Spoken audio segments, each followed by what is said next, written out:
नमस्कार दोस्तों, आप सभी का स्वागत है कॉन्सेप्ट एकेडमी के यूट्यूब चैनल पर। और आज हम डिस्कस करेंगे भारत का इतिहास और खासकर आपका प्राचीन भारत, जिसमें आज बात करेंगे पहले चैप्टर की जो आपका सिंधु घाटी सभ्यता। ये रहेगा भाग एक, इसका एक और भाग आएगा और क्वेश्चन आपके ऑप्शनल रहेंगे। इसमें हम कुल 10 क्वेश्चन डिस्कस करेंगे आज। तो चलते हैं, पहला क्वेश्चन क्या है। लिखा है सिंधु घाटी सभ्यता किस युग की सभ्यता है। तो ये है कांस्य युगीन सभ्यता। ये वो सभ्यता मानी जाती है जब इंसान कांसे का निर्माण करना स्टार्ट कर चुका था। कांसा एक मिश्र धातु होती है और इसके लिए दो धातुओं की जरूरत होती है। तांबा, जो इंसान द्वारा बोल सकते हैं खोजी गई पहली धातु थी, और इसके साथ मिलाते हैं टिन। तो इस तरीके से कांसे का निर्माण होता है। तो इस सभ्यता के लोग तांबे में टिन मिलाना जानते थे। टिन का प्रयोग कम होता था तांबे में, और कांसा एक मजबूत और हल्की धातु थी बजाय किसके, तांबे के। तो लिखा हुआ है सिंधु घाटी सभ्यता कांस्य युग की सभ्यता है। कांस्य युग जो माना जाता है लगभग 3000 से ईसा पूर्व से 1300 ईसा पूर्व के आसपास का माना जाता है। सिंधु घाटी सभ्यता लगभग 2500 से 1700 ईसा पूर्व के आसपास अपने चरम पर मानी जाती है, मतलब मैच्योर फेस में मानी जाती है। और कांस्य युग की अगर बात करें तो लिखा हुआ है धातुक्रम का उदय और तांबे और टिन की मिश्र धातु की खोज की गई थी। पत्थर के स्थान पर कांसे के औजार और हथियारों ने ले लिया था। और इस अवधि में कुम्हार के पहिए के आविष्कार सहित वास्तुकला और कला में भी प्रगति देखने मिलती है। लौह युग आता है। लौह युग लगभग 1300 ईसा पूर्व से 900 ईसा पूर्व के आसपास है। अगर आप प्राचीन भारत में पढ़ेंगे तो ऋग्वेद काल के बाद आप लौह काल पढ़ते हैं, जिसके बाद आपका उत्तर वैदिक काल स्टार्ट हो जाता है, जब इंसान ने लोहे की खोज कर दी थी। तो लोहे को गर्म करने के तरीकों की खोज की गई।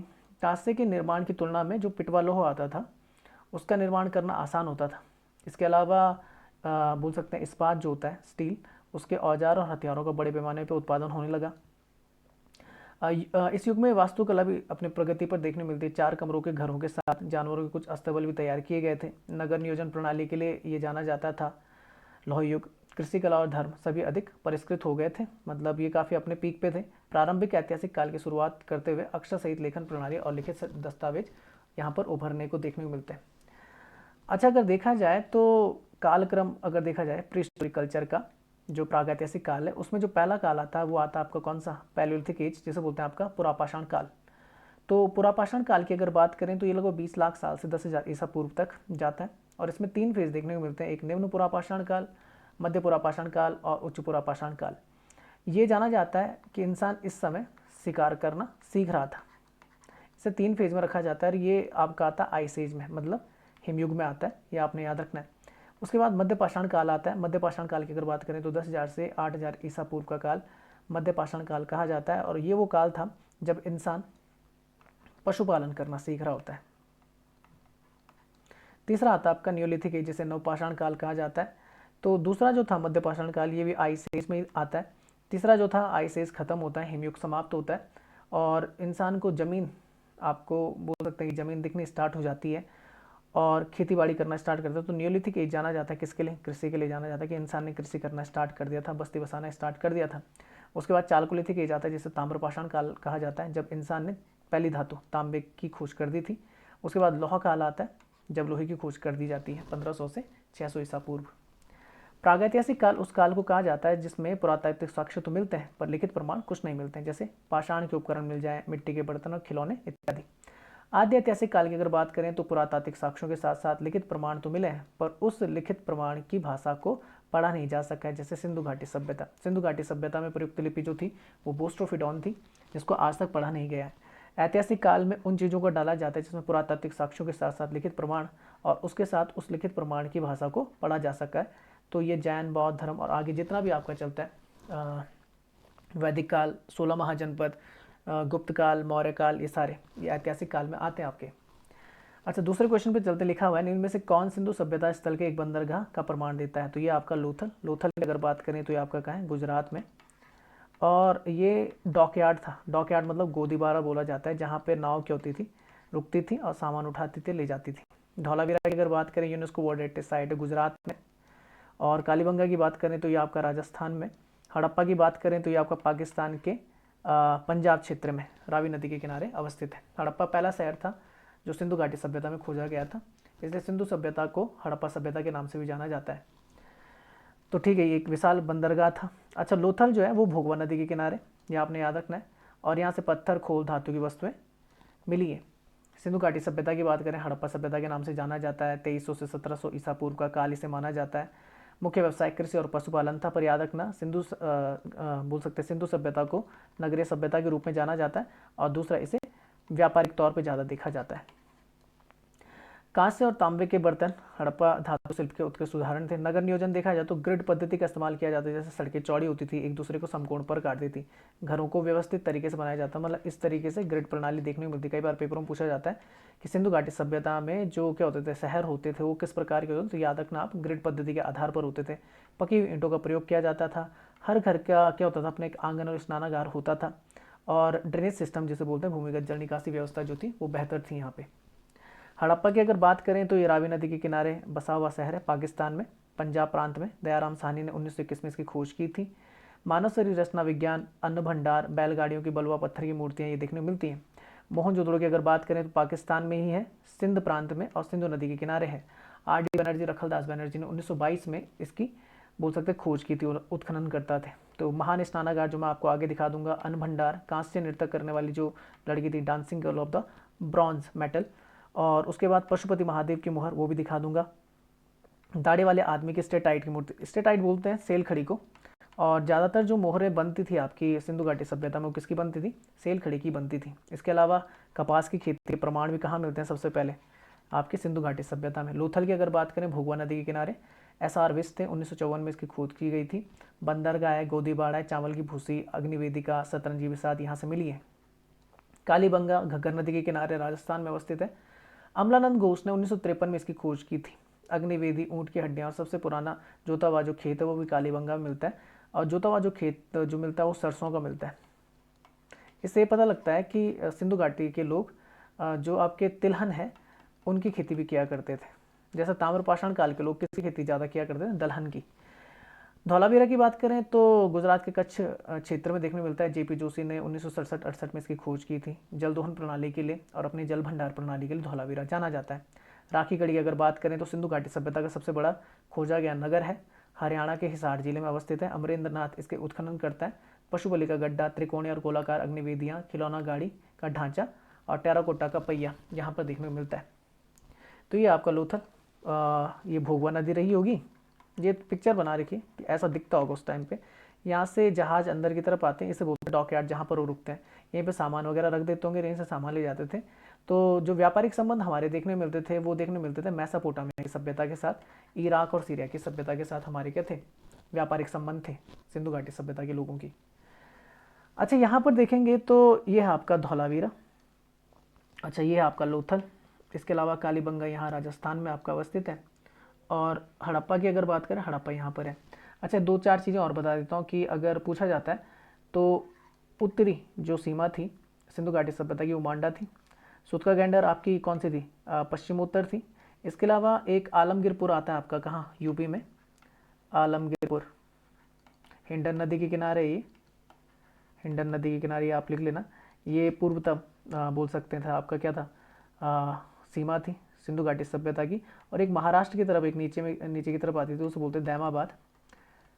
दैमाबाद आपका महाराष्ट्र में, ये दक्षिणतम क्या थी, सीमा थी। तो ये 4 स्थलों के नाम भी आपने याद रखने, जो आपकी क्या है, सीमा है, उत्तरतम, दक्षिणतम, पूर्वतम और पश्चिमतर।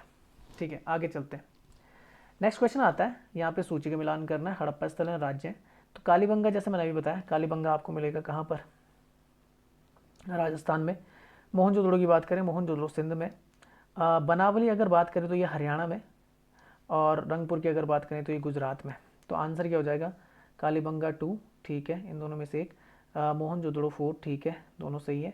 रंगपुर की बात करें 3, तो ये वाला आंसर हो जाएगा, डी का 1 हो जाएगा। ठीक है, तो सिंधु घाटी सभ्यता एक ऐसी सभ्यता जिसकी स्थापना ज़्यादातर सिंधु नदी घाटी में हुई थी।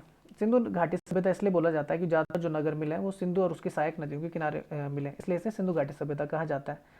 अब देखो यहाँ पे चेंज हो गया, तो इससे कोई फ़र्क नहीं पड़ता, ठीक है ना। 2600 से 1900 लिखे, 2500 से 1750 लिखे, कोई फ़र्क नहीं पड़ता। सिंधु घाटी सभ्यता की अगर बात करें तो ये शब्द जो सबसे पहले दिया था जॉन मार्शन ने दिया था, जो उस समय आर्कियोलॉजिकल सर्वे ऑफ इंडिया, भारतीय पुरातात्विक सर्वेक्षण विभाग के कहते हैं अध्यक्ष थे। यह सभ्यता सिंध, बलूचिस्तान जो आपका पाकिस्तान में स्थित है, हरियाणा, राजस्थान, पंजाब, पश्चिमी उत्तर प्रदेश और उत्तरी महाराष्ट्र में फैली हुई थी। सिंधु घाटी के महत्वपूर्ण स्थल हैं जैसे हड़प्पा, ये नगर है, मोहनजोदड़ो, चन्हूदड़ो जहाँ से लिपस्टिक कंगा, आपका पाउडर, इन चीज़ के साक्ष्य मिल जाते हैं। लोथल हो गया, कालीबंगा हो गया, कालीबंगा से चूड़ियों के मिलते हैं। बनावली से बोल सकते हैं कि जो बैलगाड़ी थी या उसके क्या मिलते हैं, बच्चों के खिलौने मिलते हैं। धौलावीरा हो गया, रंगपुर हो गया। कालीबंगा की अगर बात करें, कालीबंगा का मतलब होता है काले रंग की चूड़ियाँ। इसकी खोज की थी 1951 में अमलानंद घोष ने, तो ये आप याद रख लेना। तो इस तरीके से याद कर लेना, काली तो काला आंवला, ऐसे याद कर लेना, काला आंवला। तो इस तरीके से अगर कभी उत्खननकर्ता का नाम पूछा जाए तो काला मतलब कालीबंगा, आंवला मतलब अमलानंद घोष। बाद में बीवीलाल भी इसके खोज में रहे, तो कब से याद कर देना, का से क्या कालीबंगा, बा से बीवीलाल और बी के थापर। 1961 में भी इन्होंने खोज की थी। राजस्थान का जो हनुमानगढ़ जिला है वहाँ पर आपको कालीबंगा देखने को मिलेगा। जुताई वाले खेत के प्रमाण भी यहाँ पे मिलते हैं। बनावली की बात करें तो ये आपको हरियाणा में दिखेगा। 1973 में आर एस बिस्ट ने इसकी खोज की थी। और बनावली जिले में हल्की प्रतिकृति खेत में मिलती है। वहाँ देवी माँ की मिट्टी की मूर्ति मिलती है। वहाँ उस समय जो पूजा की जाती थी वो की जाती थी किसकी, मातृ देवी की पूजा की जाती थी। प्रकृति की पूजा होती थी उस समय। सिंधु घाटी सभ्यता के लोग मातृ देवी की पूजा और पशुपति शिव की पूजा किया करते थे। मोहनजोदड़ो की अगर बात करें तो आर डी बनर्जी, रखलदास बनर्जी ने 1922 में इसकी खोज की थी। सिंधु नदी के किनारे बसा हुआ था और ये पाकिस्तान की सिंध में अवस्थित है। यहाँ से महान स्नानागार और एक महान अन्न भंडार की खुदाई मिली है। मोहनजोदड़ो को माउंट ऑफ डेड भी बोलते हैं, मृतकों का टीला, ठीक है, क्योंकि जब इसकी खुदाई की जा रही थी तो कई सारी कब्रें भी मिली थी। रंगपुर आपको गुजरात में। और ये बोल सकते हैं कि जो एम एस वस्त थे 1931 में उन्होंने इसकी क्या की थी, खुदाई की थी।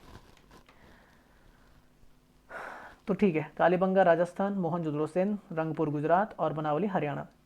लोथल स्थल देख लेते हैं। लोथल की खोज एस आर राव ने की थी 1954। ये बता दिया था। बंदरगाह है आपका गोदीवाड़ा, यहाँ पे देखने को मिलता है, या गोदी जैसे बोलते हैं, डॉकयार्ड। धौलावीरा बता दिया था, जेपी जोशी ने इसकी खोज की थी 1967 में। गुजरात के कच्छ जिले में अवस्थित है। जलदोहन प्रणाली के लिए जाना जाता है। सबसे लंबा शिलालेख यहीं से प्राप्त होता है, जिसमें 10 बड़े आकार के संकेत मिलते हैं। ये इंपॉर्टेंट पॉइंट है, ठीक है ना। धौलावीरा से मिलता है सबसे लंबा शिलालेख, जिसमें 10 बड़े आकार के संकेत मिलते हैं। 3 मीटर लंबे तख्ते भी यहाँ पर देखने को मिलते हैं। तो फिर से बता देता हूँ, जैसे धौलावीरा ये हो गया आपका, लोथल ये हो गया आपका, कुंताशी हो गया, सुरकोटदा यहाँ पर हो गया। इसके अलावा ये सुतका गैंडर हो गया। उसके अलावा अभी बताया था जो आपको, जैसे मोहनजोदड़ो जिसकी बात हो रही थी। इसके अलावा हड़प्पा हो गया यहाँ पर आपका, ठीक है ना। राखीगढ़ी हो गया आपका हरियाणा। कालीबंगन हो गया जिसकी अभी बात कर रहे थे, ये भी हरियाणा में आपका।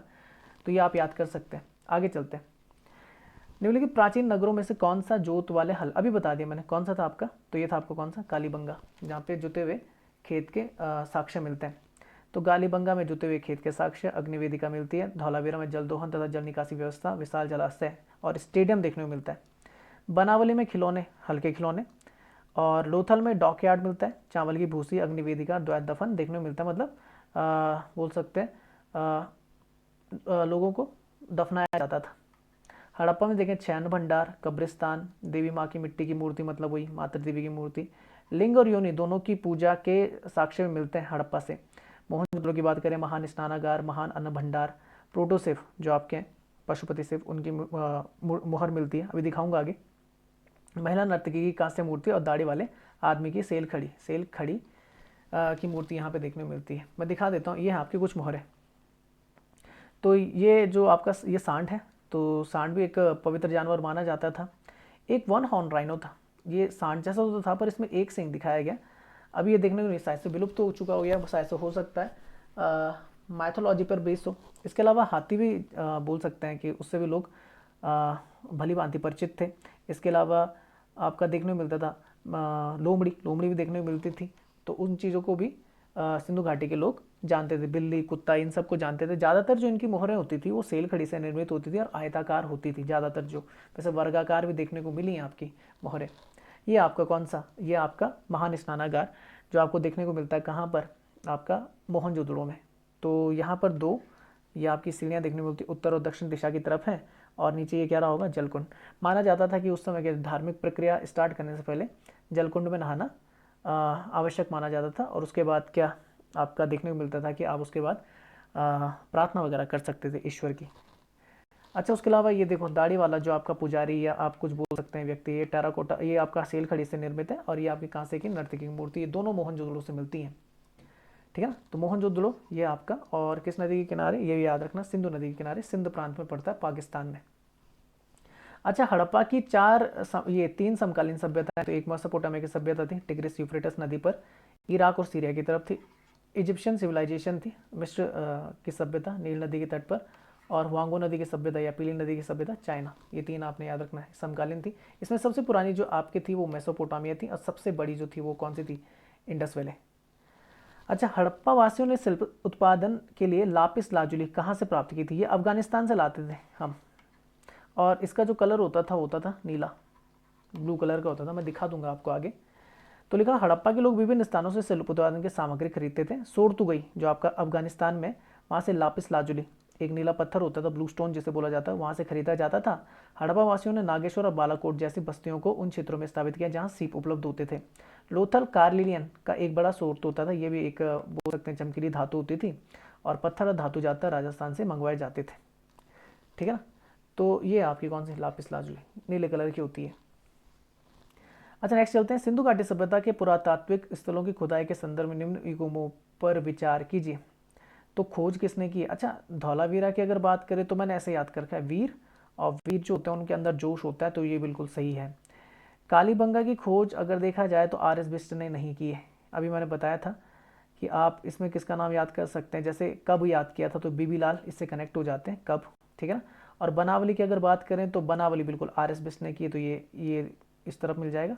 और लोथल की खोज किसने की है? तो ये आपका कौन सा है? S R Rao. ठीक है ना? आप लव से याद कर सकते हैं, ला और यहाँ वाह, लव से। तो इन दोनों में से कौन से सही है, पहला और चौथा? बाकी थोड़ा क्या, बनावली के आर एस बिष्ट होंगे और कालीबंगा की बीबी लाल होंगे। तो सिंधु सभ्यता और समकालीन संस्कृतियों ने भारत और पाकिस्तान में लगभग 1.5 मिलियन वर्ग किलोमीटर क्षेत्र को सम्मिलित किया जाता है। कहा जाता है कि जो इसकी बोल सकते हैं लंबाई थी वो 1400 किलोमीटर के आसपास थी, और चौड़ाई कितनी थी? 1600 किलोमीटर के आसपास थी। अच्छा, हड़प्पा सभ्यता कहाँ से युग की सभ्यता से संबंधित है? और हड़प्पावासी तांबे और कांसे के उपकरण बनाना जानते थे। ठीक है। अच्छा, व्यापार और विनिमय से संबंधित थे। धौलावीरा की अगर बात करें, जैसे मैंने बताया, जेपी जोशी 1967-68 में खुदाई की थी। धौलावीरा कच्छ जिले में है, जो आपको गुजरात के भचाऊ तालुका में खादिर बेट आपका एक क्या आइलैंड है, वहाँ पर देखने को मिलेगा। जल प्रबंधन प्रणाली के लिए जाना जाता था। शिलालेख यहाँ से प्राप्त हुए, बता दिया। कालीबंगा की खोज 1961 में बीबी लाल ने की थी। ये आपका पीलीभंगा तहसील राजस्थान के घग्गर नदी के किनारे पर अवस्थित है। जुते हुए खेत के साक्ष्य यहाँ से मिलते हैं। मैंने बताया 7 अग्निवेदिका यहाँ पे पाई जाती हैं। इससे पता लगता है कि शायद से यहाँ पे बलि वगैरह भी दी जाती होगी। अच्छा, ऊँट की हड्डियाँ भी मिली कालीबंगा, क्योंकि राजस्थान में तो ऊँट की हड्डियाँ भी यहाँ पे देखने को मिली हैं। बनावली की बात करें तो बनावली की खोज 1973 में आर एस बिष्ट ने की थी। बनावली आपका हरियाणा में, और मैंने बताया था यहाँ से खिलौने मिले हैं जो आपके बैलगाड़ी के। लोथल में बता चुका हूँ, एस आर राव इन्होंने खोज की थी। अहमदाबाद जिला जो आपका ढोलका तालुका और सरग वाला गांव के पास में, इसे ये एक विशाल डॉकयार्ड है, जैसे गोदीपाड़ा मैंने बताया था। बक्से, कंगी, छड़, कॉन्स्टर्ड, हाथी दांत, सील, सायन के टुकड़े, ये सारे यहीं से पाए गए, और ये किस नदी के किनारे? भगवा नदी के किनारे अवस्थित है। ठीक है ना? तो वही धौलावीरा, और किसके बारे में बोल रहा था? कालीबंगन। कालीबंगन के अलावा किसके बारे में बोल रहा था? धौलावीरा हो गया, लोथल हो गया, और किस चीज़ के बारे में बोल रहा था? चन्हू दड़ों के बारे में तो नहीं बोल रहा था ना। ठीक है, धौलावीरा हो गया, कालीबंगा, बनावली। बनावली आपका क्या है? ये बनावली यहाँ पे दिखेगा आपको, ये बनावली आपका। ठीक है ना, हरियाणा में। अच्छा, सिंधु घाटी सभ्यता के बारे में निम्न में से कौन सा कथन सही नहीं है? सिंधु घाटी के लोग जली हुई ईंटों, बिल्कुल सही, पकी हुई ईंटों का इस्तेमाल करते थे। पशुपति शिव की पूजा की जाती थी, मैं भी दिखाऊंगा, मोहर पे होंगे। और हड़प्पा को दफन शहर कहा जाता है, बिल्कुल, क्योंकि मुर्दा अवस्था में मिला था। बहुत सारी चीज़ें यहाँ से देखने को नहीं मिली हमें, ज़्यादातर चीज़ें मोहनजोदड़ो से देखने को मिलती हैं। इसे माउंट ऑफ डेड कहा जाता है, मृतकों की टीला। और लिखा, हड़प्पा स्थलों से वर्गाकार मोहरों की खोज नहीं हुई। अभी तो बताया था कि ज़्यादातर जो मोहरें थी वो वर्गाकारी होती थी। तो आंसर कौन सा गलत हो जाएगा? चौथा।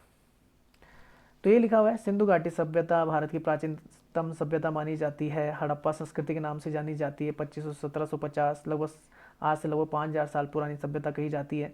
पशुपति शिव की पूजा होती थी, ये माना जाता है, पशुपति रूप में भगवान शिव की। तो पशुपति मोहर, जिसमें 3 मुखी पुरुष देवता को योग मुद्रा में बैठे दिखाया गया, जिसकी दाईं ओर एक गेंडा, एक भैंसा, और बाईं ओर एक हाथी और एक बाघ है। तो मतलब सिंधु घाटी सभ्यता के लोग गेंडे से, भैंसे से, हाथी से और बाघ से परिचित थे। अच्छा, एक चीज बता दूं, सिंधु घाटी सभ्यता के लोग शेर से परिचित नहीं थे।